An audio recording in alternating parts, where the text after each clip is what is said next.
light emitting diodes එහෙම නැත්නම් LED මේකට අපි සිංහලෙන් කියනවා ආලෝක විමෝචක ඩයෝඩ් කියලා. ඒ කියන්නේ ආලෝකය නිකුත් කරන ඩයෝඩ් එකක් මේක.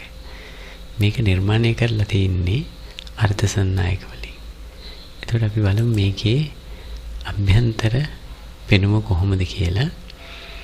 මේක නිර්මාණය වෙලා තියෙන්නේ LED chip එකක් අර්ධසන්නායක වලින් නිර්මාණය කරලා තියෙන්නේ. එතකොට මෙන්න මේ විදිහට මේකේ අග්‍ර දෙකක් තියෙනවා. එක අග්‍රයක් කෙටි. අපි ඒකට කියනවා short lead කියලා. මේ කෙටි අග්‍රය මේක කැතෝඩේ හැටියටත් ඒක ඍණ අග්‍රය. දිග අග්‍රය ඇනෝඩ් කියලා අපි ගන්නවා. ඒක ධන අග්‍රය හැටියටත් ගන්නවා. මේ පහලින් බැලුවාම මේ ඩයෝඩේ bottom view කියලා අපි කියනවා. මේකේ මේ එක පැත්තක් කැපෙණු ස්වභාවයක් තියෙනවා. මෙන්න මේ මෙතන මේ විදිහට පහලින් බැලුවා මේ ඒ කැපෙණු ස්වභාවයට තියෙන ළඟ තියෙන අග්‍රය ඍණ අග්‍රය හැටියට ගන්නවා. අනිත් අග්‍රය ධන අග්‍රය හැටියට. එතකොට මේක හොඳට මතක තියාගන්න මේ කෙටි අග්‍රය ඍණ අග්‍රය හැටියට දිග අග්‍රය ධන අග්‍රය හැටියට තමයි අපි අරගන්නේ. එතකොට මේකේ අපි මුලින් කිව්ව විදිහට වර්ණ තියෙනවා. ඒ වගේම තමයි මෙන්න මේ විදිහට මේකේ වෝල්ටේජ් සහ ධාරා පරාසයන් තියෙනවා. මේ ලයිට් බල්බ් එකේ LED එක එහෙම නැත්නම් ඩයෝඩේ වෝල්ටේජ්තාවයක් සහ ධාරාවක් තියෙනවා.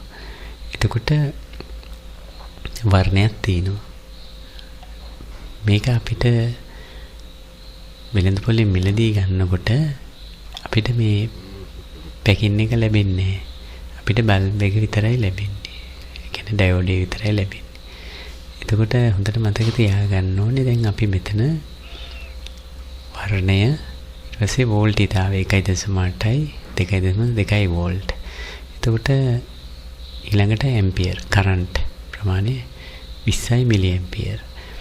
එතකොට මේ ධාරාව සහ වෝල්ටේජ්තාවය දැන් මේ ධාරාව සහ වෝල්ටේජ්තාවය ගැන දන්නේ නැත්නම් හරියට ඉලෙක්ට්‍රිසිටි පාඩම් තුනක් තියෙන. තුන බලන්න ඒකෙදි හොඳට මේ ධාරාවත් වෝල්ටේජ්තාවයත් ගැන හොඳට අවබෝධයක් ගන්න පුළුවන්. ඉලෙක්ට්‍රොනික උපාංග වලට මේ ධාරාව සහ වෝල්ටේජ්තාවය කොහොමද බලපාන්නේ කියලා ඒකේ හොඳට පැහැදිලි කරනවා. ඒ වගේම තමයි දැන් මෙතන අපි මේ වෝල්ටේජ්තාවය සහ ධාරාව මේ සඳහන් කරලා තියෙනවා.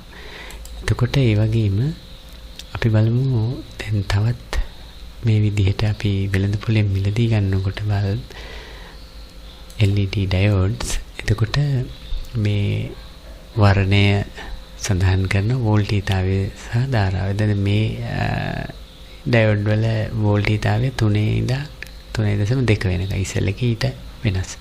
එතකොට මෙතන ඇම්පියර් ප්‍රමාණය කරන්ට් 20යි මිලි ඇම්පියර්.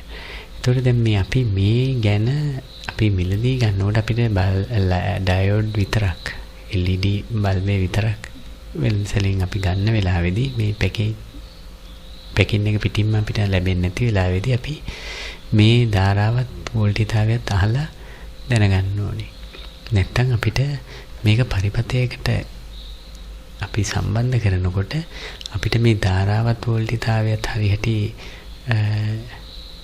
ගැලපුණ නැත්තම් බල්බ් එක ඉක්මනින් පිච්චෙන්න පුළුවන්.